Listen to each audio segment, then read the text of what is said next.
Miss Johan Newlands, और उन्होंने एक जो बनाया था, मतलब क्लासिफिकेशन जो की थी, वो क्लासिफिकेशन उन्होंने की थी अकॉर्डिंग टू आवर जो म्यूज़िकल नोट होते हैं उसके अकॉर्डिंग, और उसका उन्होंने नाम रखा था न्यूलैंड्स लॉ ऑफ ऑक्टेव्स। उन्होंने बोला कि जैसे हमारे पास म्यूज़िक में सरगम होती है, सा रे गा मा पा धा नी, तो उन्होंने इन एलिमेंट्स को म्यूज़िक के नोट्स के अकॉर्डिंग डिवाइड किया।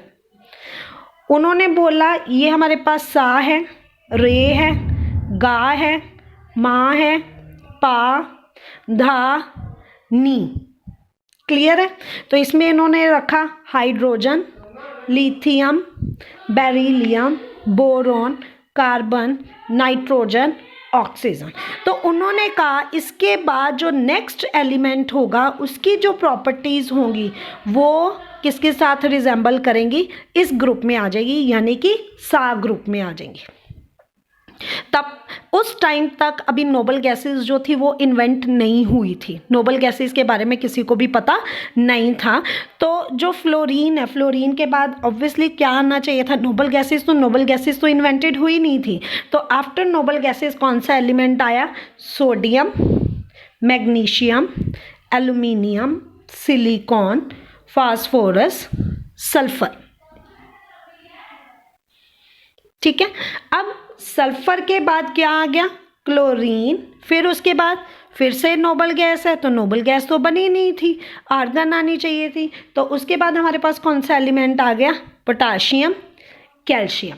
लेकिन उसके बाद उन्होंने इस कैटेगरी में जिसको रखा वो था क्रोमियम। इसमें सिलिकॉन के बाद किसको रखा? टाइटेनियम को। फॉस्फोरस के बाद किसको रखा? मैंगनीज को। और सल्फर के बाद उन्होंने किसको रखा? आयरन को। और यहाँ पे क्या रखा? कोबाल्ट एंड निकल। अब ये जो न्यूलैंड लॉ ऑफ ऑक्टेव था ये सिर्फ वैलिड कहाँ तक हुआ? जैसा कि आप देख रहे हो बाकी सारा तो ठीक है, जो हमने आजकल मॉडर्न पीरियोडिक टेबल देखते भी हैं तो उसके अंदर ऑक्सीजन और सल्फर ये बिल्कुल ठीक है, नाइट्रोजन के नीचे फास्फोरस, कार्बन के नीचे सिलिकॉन, बोरॉन के नीचे एल्यूमिनियम, बेरिलियम के नीचे मैग्नीशियम, लिथियम के नीचे सोडियम, बिकॉज इनका जो वैलेंस इलेक्ट्रॉन है वो क्या है? सेम है, वैलेंसी सेम है, ऑक्सीडेशन स्टेट क्या है? सेम है। यहाँ तक तो ये बिल्कुल ठीक है, मैग्नीशियम के बाद कैल्शियम। लेकिन आफ्टर कैल्शियम ये जो सारी उन्होंने अरेंजमेंट किए थे ये क्या होते गए? रॉन्ग होते गए। अब जैसा कि आपको पता है कि फ्लोरीन, क्लोरीन क्या है? नॉन मेटल्स हैं, लेकिन कोबाल्ट और nickel both are metals and they belongs to D block.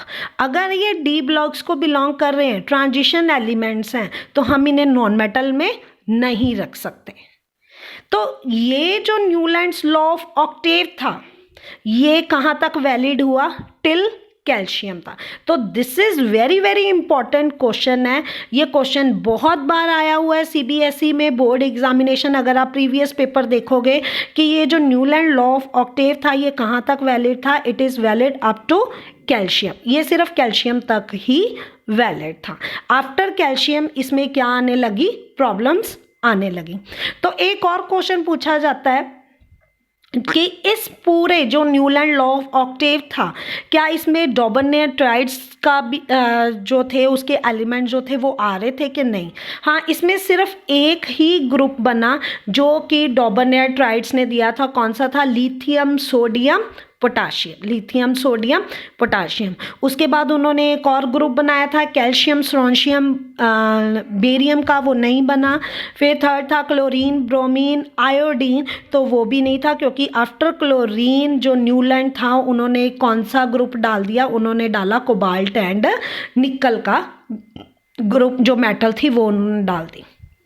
तो जो हम ये बोर्ड का पेपर देख रहे थे 2020 में आया हुआ है, तो उसमें भी ये क्वेश्चन पूछा हुआ है, is Newland law of octave applicable to all the 3 categories, give reason to justify your answer. तो गाइज अब ये क्वेश्चन का आंसर आप दे सकते हो, is Newland law of octave applicable to all the 3 categories. तो क्या ये तीनों कैटेगरीज के लिए वैलिड था? तो अब हम देख रहे हैं कि लिथियम, सोडियम, पोटाशियम ये उसमें दिया हुआ है। फिर उसके बाद उन्होंने बनाया नाइट्रोजन, फास्फोरस, आर्सेनिक, लेकिन यहाँ पे क्या आ रहा है? मैंगनीज। फिर है बोरॉन, एल्यूमिनियम, बोरॉन, एल्यूमिनियम, साथ में नीचे यहाँ पे क्या दिया हुआ है? गैलियम गिवन है, बट यहाँ पे हमारे पास क्या आ रहा है? क्रोमियम है।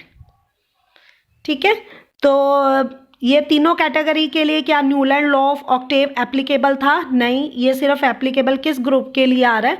Only for group number A के लिए ये एप्लीकेबल हो सकता है, क्योंकि ये तीनों ही एलिमेंट जो है वो न्यूलैंड लॉ ने भी अपने इस ग्रुप में डाले हुए हैं।